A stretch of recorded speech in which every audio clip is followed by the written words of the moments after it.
Derek O'Brien. Derek, your time is 3 minutes, but take 5 minutes. Instead of 3, I am giving you 2 minutes extra. Sir, Because they are, sir. Jairam is saying that I am suppressing. Firstly, I'm out of. Sir, I'm out of breath because I saw this happening and I thought you were going to do this tomorrow. So I came rushing. No, you do one thing. No, I'm speaking. Okay. I'm out of breath and I have not brought my notes, but I will. I can allow you to speak after 1 or 2 persons. I was requesting for tomorrow because Mr. Derek O'Brien was not present. You see. Now that he has come running, let us do it. I tell Sir, you. this No, is no. a serious issue. But sir, let me begin. I can do one thing. Let me not I waste can time. help you. The- I will call the Sir, next Indian speaker and Railways is call you not Air after. India. Indian Railways is more on time than Air India. So, Mantri ji. Sir, this issue of the Railway Committee, it actually only has one item in its agenda for the year, and that is to announce a dividend. Okay.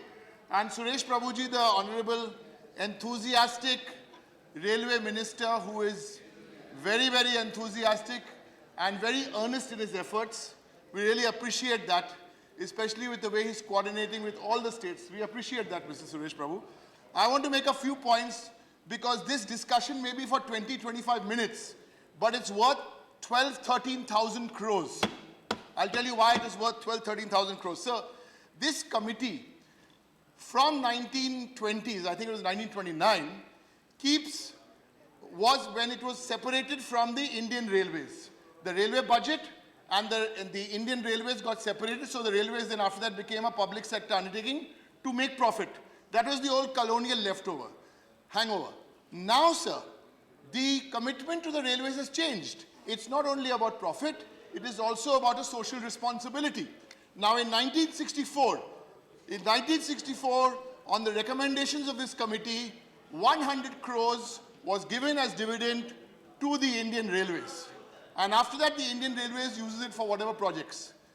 For the last few years, this dividend has been from 7%, 6%, 5%, so much so now, this year, the committee has recommended that the dividend will come down from 5 to 4%, but that still means Mr. Suresh Prabhu will have 6,000 crores of rupees. Other papers have come, but chodo.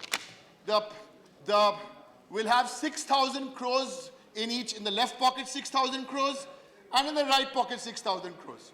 So my question first is, sir, why do we need to even give 1% takeaway from the railways to give the central government? Why? Let that money remain in the railways because that can be used for other social sector projects. You use it in Kashmir. You use it in places which are unconnected. So, my recommendation, the Standing Committee of the Indian Railways, the Railway Standing Committee, has made a very serious recommendation this year. My colleague was the chairman. That recommendation the Standing Committee has made a recommendation of 0%. Now, I understand, if we suddenly, from 12,000 crores, give him 0, then Prabhuji will be very disappointed.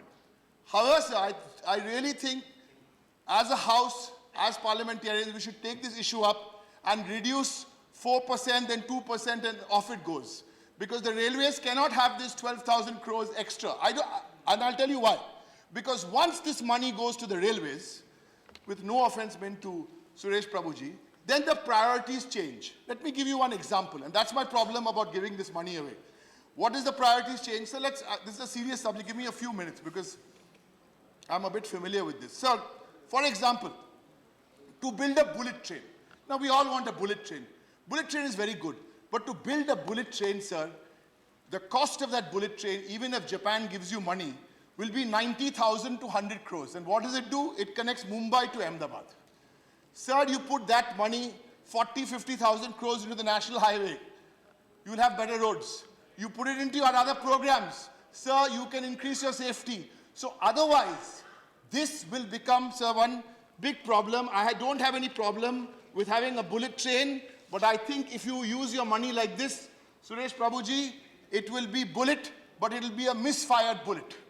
I would rather you put in, because today, you look at the railways, and he's inherited some of it, and not all through his fault. There is over 1 lakh crores of cost overrun on the railways. If you look at the smaller projects, it's about 7,000 crores. So with all this kind of money, my simple question is, in the same way like in the morning we said, why do you want cess?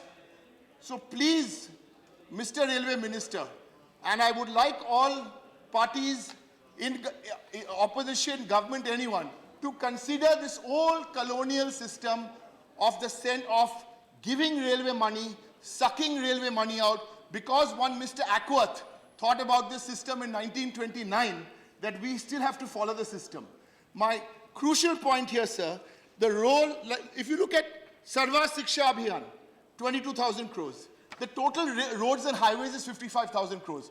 My thought I want to leave behind, sir, since the concept of the Indian Railways has changed from colonial times, and today there's a social responsibility as well as a commercial viability, the only way to stop doing this is not to give the finance minister. What is basically happening is Suresh Prabhu ji is giving the Honorable Arun Jaitley ji 12,000 crores of rupees.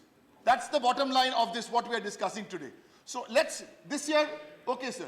But really, next year we should, and look at the standing committee recommendations, look at the discussions held in the Railway Convention. I think this is beyond a political issue, and I think the Indian Railways, and I speak for them, must keep all the money, so no more dividend. This year, jo mil gaya, to ho gaya. Okay. Thank you, sir. Thank you very much.